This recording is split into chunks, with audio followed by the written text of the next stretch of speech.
Welcome back to the Mercy Cast, where we are learning the art of compassion through the adversity of life. I am your host, Raleigh Sadler. So many of us, when we're thinking through our own vulnerabilities, can feel like we have nothing to offer because we have to put a lot of attention on ourselves. But I think this is where we are actually given a gift, because when we are going through it, yes, there are times where we have to be tended to, but the things that we think disqualify us actually qualify us to care for other people. So as we are exploring our own vulnerabilities, facing weakness and experiencing adversity, that actually frees us to see our neighbor in a similar light, not as someone who's not as good as us, but someone who's just like us, just with different issues. And oftentimes people think, well, I can't help people because I need to be up here to be able to help people. But no, that's not how it works. You can help people with what you're passionate about. You can help people with the journey that you've been on. We can be guides just as we need guides. And that's why I'm really excited about my guest today. Did you know that 80% of low-income fourth graders never reach proficiency? That 60% of young men entering prison in the United States cannot read at a third grade level? That 130 million adults struggle to read basic sentences. Reading is a justice issue. And it's something that's very near and dear to my friend, Tony Kriz. Tony is the co-founder of the Children's Literacy Project and a co-author of Read, How God's People Can Bring Justice Through Literacy. Tony, welcome to the Mercy Cast. Hello, Raleigh. Great to be here. So we were just talking a few minutes offline about how we both have similar passions and how we both kind of know a lot of the same people, but we don't know each other. So I'm excited about having this conversation. Me too. It's going to be fun. I'm really curious, why literacy? How did your journey shape you to become someone who actually wanted to promote literacy throughout the country and the world? I was a missionary in difficult access countries all through my early adulthood, and was around extreme poverty, extreme political oppression, religious oppression. And I came back to the States. I had left a country that I had been told as a kid who grew up in a Baptist church was a Christian country. But when I came back, I discovered that, at least in my hometown of Portland, Oregon, and in much of the country, we actually are a post-Christian country in so many ways. And so I started to dedicate myself to some of these questions about how do we explore and find the true Christian way. I started, speaking and teaching, became a professor, writing some books. And it didn't take long. I realized that people aren't changed by ideas. Their head is not the gateway to transformation. People's transformation happens through their heart. That's right. And the heart is transformed through life-on-life connection. Absolutely. We can probably all think of people who once were very, very dogmatic and passionate about a particular issue. And then that issue affected someone in their family, and their opinion on that issue immediately changed. And suddenly they were advocating for something different, or maybe even the opposite of what they were advocating for before, because of the way their heart was transformed. And I decided that if I wanted to really be a part of a revival of change, it had to be through the gateway of the heart. Over a long period, I decided I was going to give a new 8th grade best friend to every Christian I could possibly give one to in America. That 8th grade best friend would be a child, probably from an under-resourced background below the poverty line, whose future is in crisis, is in risk. And that person of faith could come in and be the new best friend, show up to school one lunch hour a week to that kid and tell that kid, you're beautiful, you're smart, you have a future, I believe in you. There are so many children in this country who have no one telling them that they believe in them. No one telling them that they have a future and a hope. Because of that, poverty is generational and cyclical in America. One of the greatest indicators that you will not be able to read is if your parents can't read. One of the greatest indicators that you will live below poverty is if your parents live below poverty, and if your grandparents live, and it is cyclical. And how do we know that? Well, your listeners probably are not living below the poverty line. If they are not living below the poverty line, they probably never even thought about it. And so many children in this country have nobody who's telling them that they have a future and a hope. No one is telling them that they're beautiful and they're smart and that they can make it. You can't believe the number of children that don't have that message. And children don't come up with what they believe. They're taught what to believe. That's right. And I believe, between you and me, buddy, I'm convinced that there's no greater force for good in the world than the Christian church. I'm just convinced of it. I look at human history, I look at the world today, and one thing that is totally accessible for any churchgoer is to find 1 hour a week to be the new best friend to a child. And the beautiful thing about that, you'll be changing that child's life, and that'll be great. And you'll be helping provide for them a future and a hope, possibilities they never thought before. Teach them how to read. If you can't read, you can't access the scripture at some point in your life. I mean, there's a whole bunch of implications we can get into. But that person of faith, that Christian, that churchgoer, that pew sitter, that Bible lover, their life is going to be deeply transformed because their hearts will be softened to the impact of poverty, the impact of being isolated, forgotten, tossed aside, just like the traveler on the side of the road when the Good Samaritan walked by, tossed aside in this world. By meeting that tossed aside person, you will experience transformation. I'm convinced this could be a revival, not just for the children and the generation that needs rescuing, but also a revival for the church itself. I agree. And I love how you talked about if we want to become neighbors, we have to realize that there are needs that are relevant to us. And I think when those needs become relevant to us, all of a sudden, these burdens that are just kind of free floating out in our community, they start to become our burdens. And we start to get away from statistics and get into stories and meet people with names, and they become a concern for us. How did that happen for you? How did this desire to see illiteracy challenged, how was that born in you? Growing up in the 1970s, I couldn't read. I went to well-funded, liberal, love the child grade schools. I went to 4 different grade schools in one of the most liberal school districts in the country. But I couldn't read because I was dyslexic, but they didn't have that word back in the 70s, so they just pushed me through. I have 3 boys and 2 of them were born with my brain. So they struggled with school and they had real challenges. Illiteracy is something that I've experienced personally. I've had with my children, but with me, with my 2 boys, there was never a chance we would not learn how to read. Dyslexic, I was probably in high school before I could read. Wow. My boys are in college now and they still struggle. But there never was a question we would learn how to read. Why? Because I was raised by 2 college graduates who we had dinner together every night and they used big words and we talked about stuff. My life was surrounded with words and books.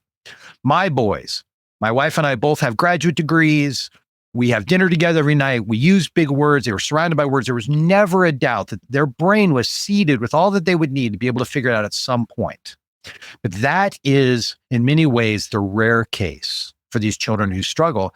And most of the kids who struggle with reading, I have deep compassion for the issue of illiteracy personally, but I also have a deep passion for classism. Illiteracy is a class issue. My friend Ron Fairchild, he says, whether or not you learn how to read has very much to do with what zip code you were born into. And these children have no vote in their future. They don't have a vote into what neighborhood they're born into whether or not they have both parents home or just one, whether or not mommy works 3 jobs in order to make sure their belly is full and doesn't have time for dinner, doesn't have time for conversations around the dinner table, and doesn't have time for bedtime stories. That child has no vote in that. Statistically, if you do not learn by 10 years old, you will not learn how to read in this country if you're below the poverty line, because after 4th grade, there's no more resources to teach you how to read. And you'll be pushed through the system and you will probably end up dropping out. 1.3 million 4th graders in America right now cannot read. 1.2 million kids will drop out of school this year. Those numbers are almost identical. And there's a reason for that. Eventually, failure wins every time. The sensation of failure wins every time. And yet, if we come in and help a kid, you never know what their future will be. And I love your work because you are bringing light to the fact that there are no standalone issues. A lot of times people like to put issues in these nice little boxes and say, well, that's really not my Yes. passion. But you're showing that there's cyclical poverty, there can be cyclical abuse, there's also systemic injustice. All of these things are blending together, and it's kind of a jumbled mess when all we can do to impact our community is to start where we are. And I love that because you had this experience. You experienced it, so you see it. But now, what has it been like for you to help people who may not have grown up like you did see the importance of being a buddy and having this 8th grade best friend? Great. Let's start here because there's people listening right now who are asking a very good question. It's actually a very astute question. And that is, literacy is not a miracle pill. Right. If a kid can read, doesn't mean their life's going to be great. It doesn't mean they're never going to be addicted to drugs. It doesn't mean they're not going to in prison. It's not a miracle drug. Every child has a series of toggles inside their soul. Some of those toggles are flipped to health, and some of them are to unhealth. We can't do anything about a kid being raised without a dad. It's very difficult to get a kid out of poverty, or if there's abuse in the home, or if there's trauma in their past. One toggle that we can flip is literacy. Yeah. It's one of the things that we can affect positively. And we can know that the impact of that is not zero. It may not be 100, but we also know it's not zero. It's having some positive effect. And it's one thing that we can do. The American church, we could change illiteracy for this generation. We could have a literate country. As far as the 4th graders in this country, we could have a literate country, and we could transform a generation. It's one thing the church is utterly positioned to do. Where most of the societal ills, it's hard to imagine how we would actually do it. How would we actually completely answer the issue of human trafficking? That's a tough question. I'm all in. If I can help you in any way, and the folks that are fighting human trafficking, I'm all in. But it's hard to know what the answer is. But something like illiteracy, there is actually a conceivable way we could actually fix this one problem. And then you asked about, how do you get the word out? How do you get people to care about it? Well, we're storytellers. That's it. What the Children's Literacy Project does, children'sliteracyproject.org, is we tell stories. I wrote a book called Read. People can pick up right now on Amazon that walks through the issue and talks about how if we apply the teachings of Jesus to the 21st century, you're going to land on literacy as one of the ways to apply Jesus' teachings in the 21st century. We made a documentary called Sentenced that's currently on Peacock. We partnered with Stephen Curry, the NBA superstar, and Stephen Curry is the producer and the narrator of the film. And it is an expose on the impact of illiteracy in America. You will follow adult illiterate people through their life and see what it's like through their eyes to live without the gift of words. The tragedy of it, you'll be given hope at the end. It's a secular film. We're all Christians that run my organization, but we made a film for the masses. We made a film with an NBA superstar that everybody can watch. It's PG-13. It's got a couple swear words in it, so your audience should know that on the front end. They might see a dead body. They might see someone vomiting because it's real. So this is what we're doing to get the word out. I spoke last week at the National Prayer Breakfast on this issue, trying to let the country know that this is an issue that we can get involved in. The National Prayer Breakfast invited us to be one of the speakers because people are starting to care about this thing. So that's how we're getting the word out. And I love that because you are making this palatable in a sense for the masses. You are letting people have the opportunity to engage with this content. And you are bringing up like human trafficking, like how do we impact this global injustice? I just remember years ago, I was walking to some anti-trafficking meeting and I was feeling pretty good about myself. I felt, during those times, I think I called myself an abolitionist and I felt really proud of that. And we were doing good work. But I remember right around that same time, having to step over a person experiencing homelessness, one of my unhoused neighbors, because I had a place to be. And it struck me. I felt this conviction. And it wasn't like I did something. He was laying in the middle of the road, but it was very much like the Good Samaritan. And I just remember asking God, I was like, how do I do the work of justice in this context? And I just kept coming into these passages like, love your neighbor as yourself, care for the widow, the orphan, and the sojourner. Good. Love the least of these. And it hit me that God was putting people in our literal paths. And what I love about what you're doing is you're saying, yes, we are to love our vulnerable neighbor. Here's one of our vulnerable neighbors. But you're Right. also bringing this aspect of literacy. You want to Yes. change the world. Yes, you're not eliminating every other problem, but you're giving people a tool that will help them make better choices, and it will give them opportunities that they wouldn't have had if they didn't have that tool.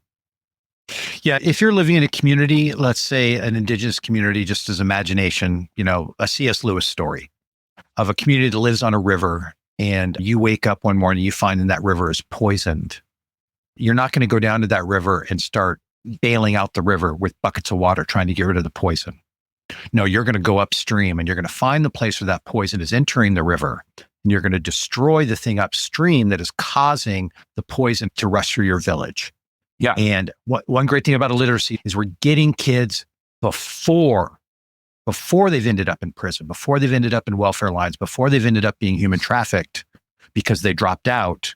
We are getting to them and we're saying, you have a future and a hope. And again, it's not a silver bullet, but it is one way that we can affect people. We call it preventative justice. And it's not, in some ways, it's not sexy. It's walking into a grade school and being assigned a kid who may look different than you, probably comes from a different background than you do. And you sit for half hour, an hour a week with that kid and you read books together and you help them sound out their sounds. It's not sexy. It's not glamorous. Yeah. But it's real. It's real. And I mean, we can go through the stats. Actually, one thing I'd love to chat with you about, do you have any sense of the relationship between illiteracy and human trafficking? I have some anecdotal stuff, but there's almost nothing out there statistically about it. Do you have any insights on that?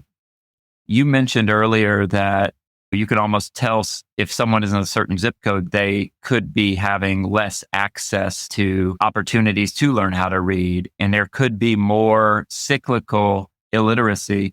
You do see that because when someone lacks something like that, they are more vulnerable. Oftentimes, what I've found is the people that exploit people, a lot of times we like to focus on the elite, but in most cases, when the rubber meets the road, it's people who are a tiny bit less vulnerable than the people they exploit.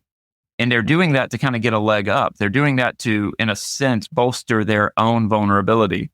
And so, yeah, I would say that this plays into it because if you are facing illiteracy, you're going to have a hard time getting employment. You're going to have a hard time getting education, and your opportunities are going to be limited. And so I think it plays in very closely with human trafficking. And I think we would be safe to assume that it is a root cause. A lot of my friends who work in this realm and are fighting it, they talk about how dropouts are our primary target of traffickers. The number I have is 300,000 young people are trafficked every year in the US. You might have a more accurate stat than that. That's the older statistic. It's an old FBI statistic that says between 100,000 and 300,000. And I think at one point they narrowed it down to 293,000 at any point. But I think that gives us a place to start because, yes, it's a big number. Where are these kids coming from? And the dropout rate, I mean, it's all, correlation does not equal causation. We know that. Sure. But there's a direct correlation between the number of dropouts and the number of young people who don't learn how to read. And there's a direct correlation to the number of dropouts and human trafficking, or at least the targets of human trafficking. If I feel at home in the classroom, if I feel like a success, if I feel like I'm a part of what's going on, I'm not an outsider, then it's much more likely I will stay in school. I will stay in a place where I feel like I'm a participant. And in that, there's so much to protecting children.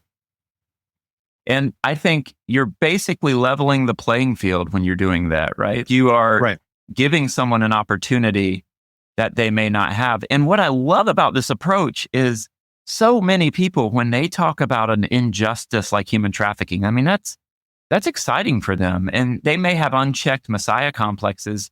And I have talked to more people, I've lost count of how many people who say, I really admire your work, but I would never be able to do that. I hear that, but that's not true. But then there's other people who are like, yes, I feel called to fight trafficking too. And I'm like, well, tell me more.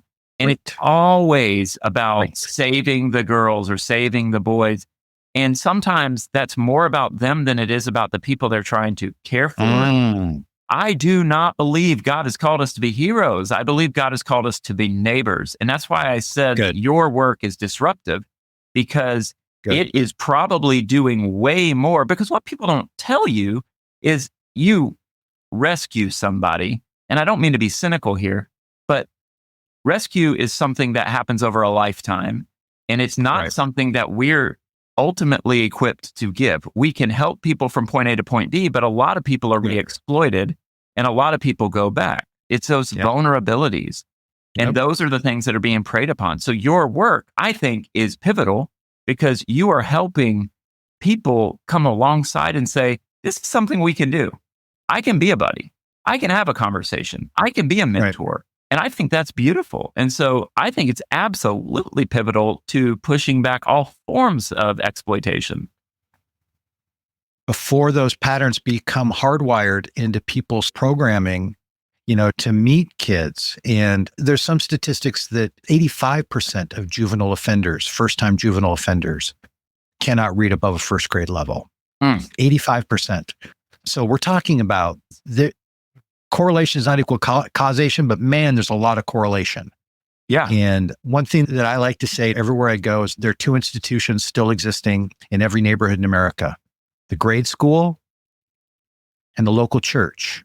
Yeah. And if we can give every grade school a new partner in a local church that says, we're not going to try and fix you.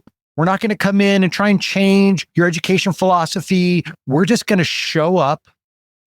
And every kid you have who needs a friend to help them learn how to read, just a little bit more reading practice time, because our teachers are overwhelmed.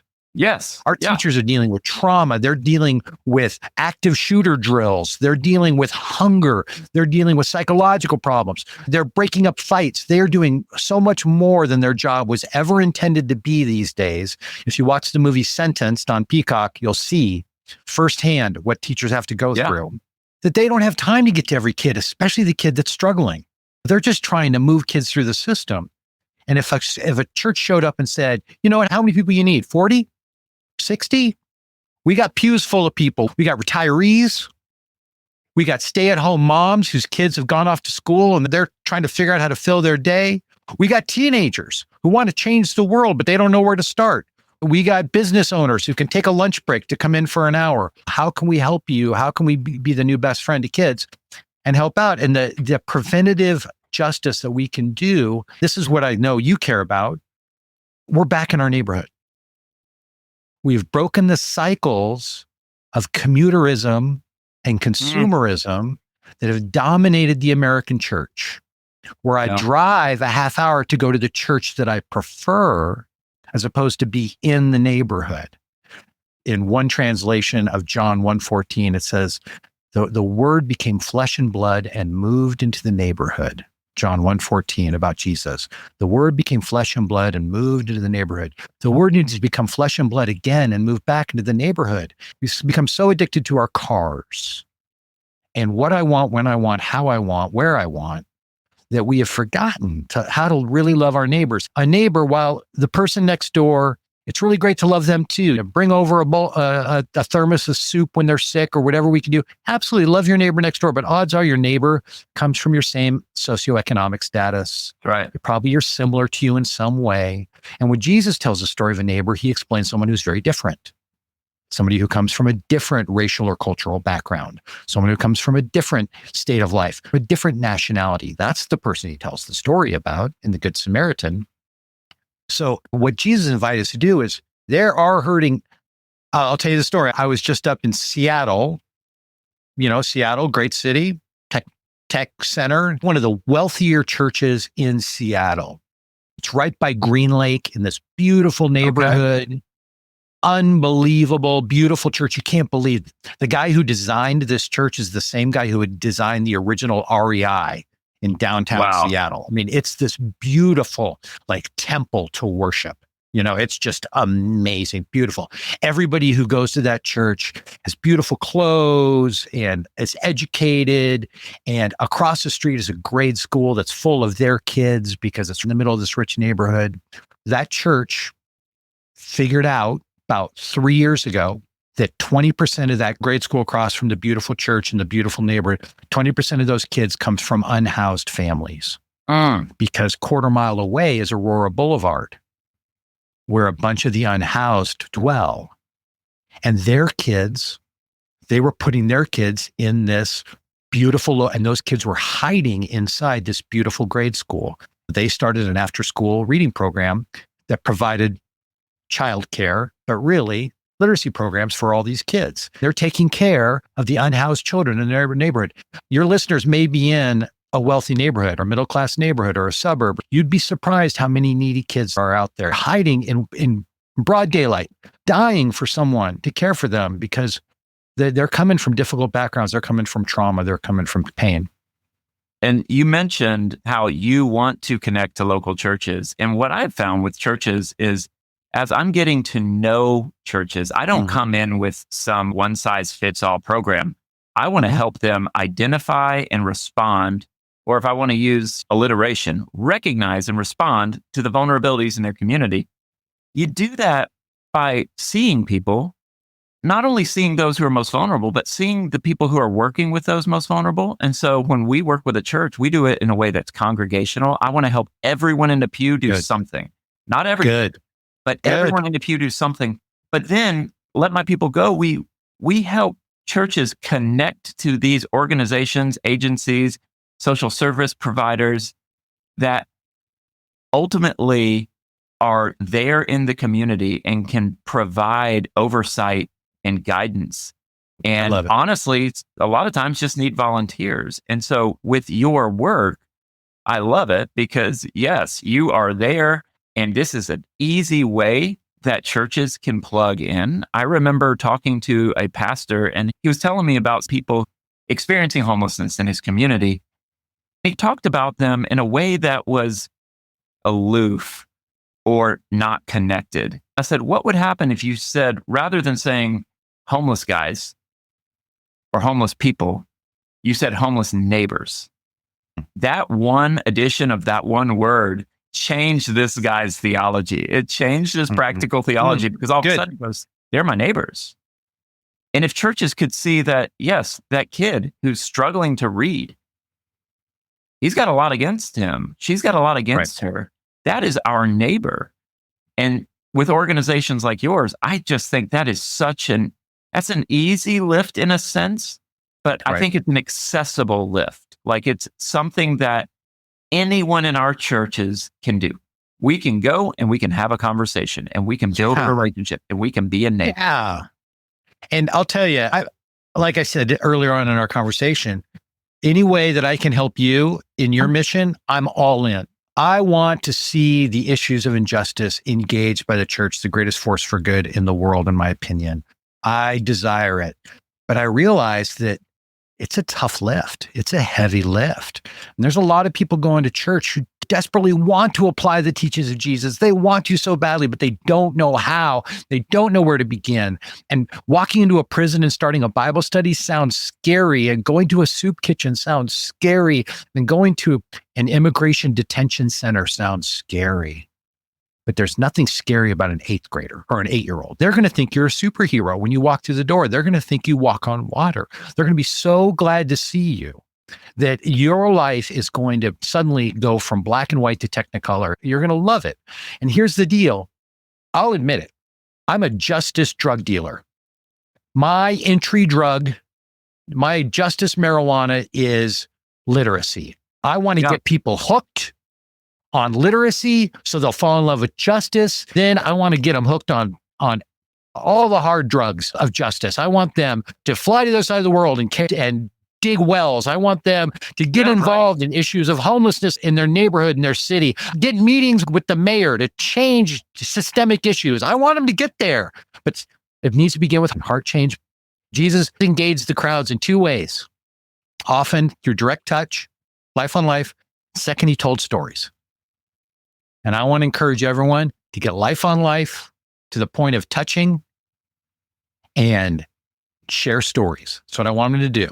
And I'm convinced that lives will be changed. There's a Lutheran theologian by the name of Gustav Wingren, and he has a quote that's often attributed to Martin Luther. He said, God doesn't need your good works, but your neighbor does. Hmm. And when we have a robust and clear understanding of the love of God and how that applies to us, that he loves us even when we're broken, and he Right. loves us precisely because we can't love him the way he needs to be loved, and we can't love our neighbor the way they need to be loved, but God Right. loves us. He does the work, and now he's freed us. And now Right. we're free, and what do? We love our neighbor. I love how what you are saying, it's so tangible. You can love your neighbor, and when your neighbor's issues become yours, all of a sudden you're an advocate. Your story is really encouraging to me because this is something that impacted you, and you saw how it impacted others. You started meeting that need. And then all of a sudden, well, not all of a sudden, but you're at the National Prayer Breakfast being able to advocate for your vulnerable neighbor in this area where there are a lot of decision makers. What was that experience like for you? It's always humbling to be invited into rooms with that much power and influence. You can never know what real impact you're having. I'm a good storyteller. People come to be entertained. Sure. And my hope is that something happens, and we'll find out. If not this side of heaven, on the other side of heaven, that stimulated something. I was just thankful to be in the room. But honestly, truth be told, I feel just as much talking to your audience as I did talking to that audience. Because I know change agents are everyday people. That's right. There are people who make grandiose statements about what they care about, and there's people who show up. I'm in it for the people who show up. If there's anything in this that is even interesting to people listening, like, we're filmmakers. Go to childrensliteracyproject.org and just start to explore some of these things and learn about the issues and see how people's lives are changed. Your audience is my people. I'm a church kid who grew up going to church 5 times a week. I am a pew sitter. I'm a Bible lover. I'm a churchman. I am Trinitarian to the core. So the first thing that Tony Campolo ever said to me, Dr. Tony, who we lost last month, I was a young theology student, and he confronted me in the most Tony Campolo way and asked me, you're a theology student. What are they teaching you over there? What's your theology of the poor? This was 25, 30 years ago. And I said, theology of the poor? Theology of the poor, like we're supposed to love them. I'm like, I don't know, Dr. Campolo, I don't know. And he kept grilling me. He kept making me answer it over and over again. And I never came up with anything that satisfied him.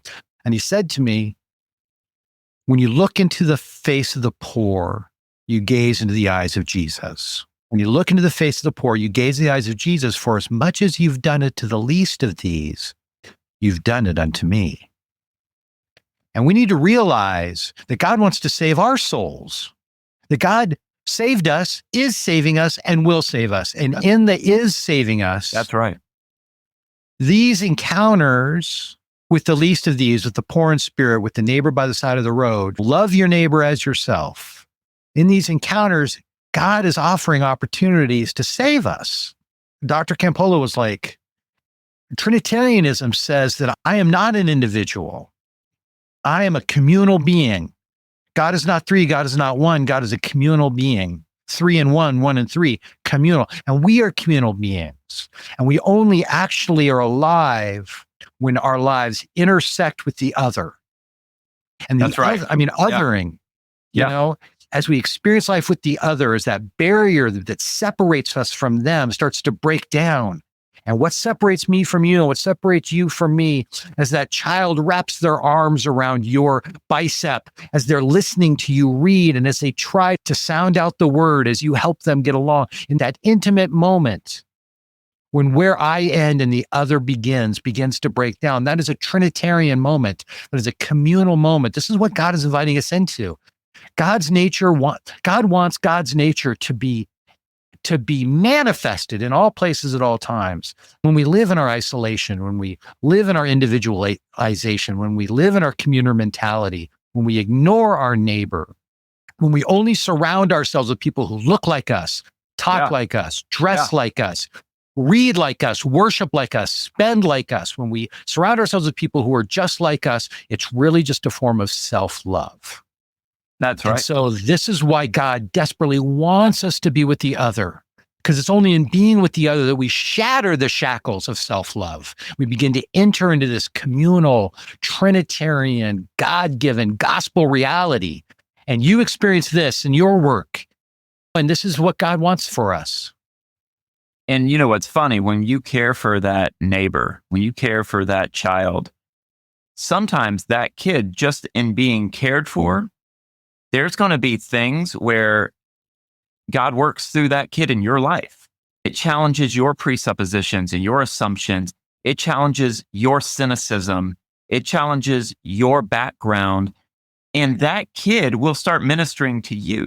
And so that's what I love about neighboring, and especially with neighboring someone who is other than us, is that we realize it's not about us at all. And we show up with what we think we have, and then we leave with more. And so it becomes an exchange of ideas. Like, this neighbor is going to challenge you. This neighbor is going to push you. And that really kind of brings me to my last point, or my last question with you.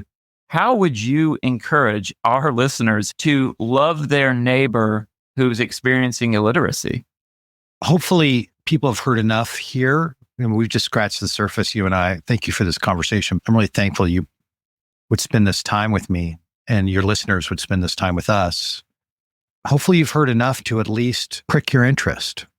A new study just came out last month that between 2017 and 2024, the number of American adults who cannot read above a basic level, that means read well enough to fill out a job application, went from 19% to 28% in 7 years. We are going backwards and picking up speed.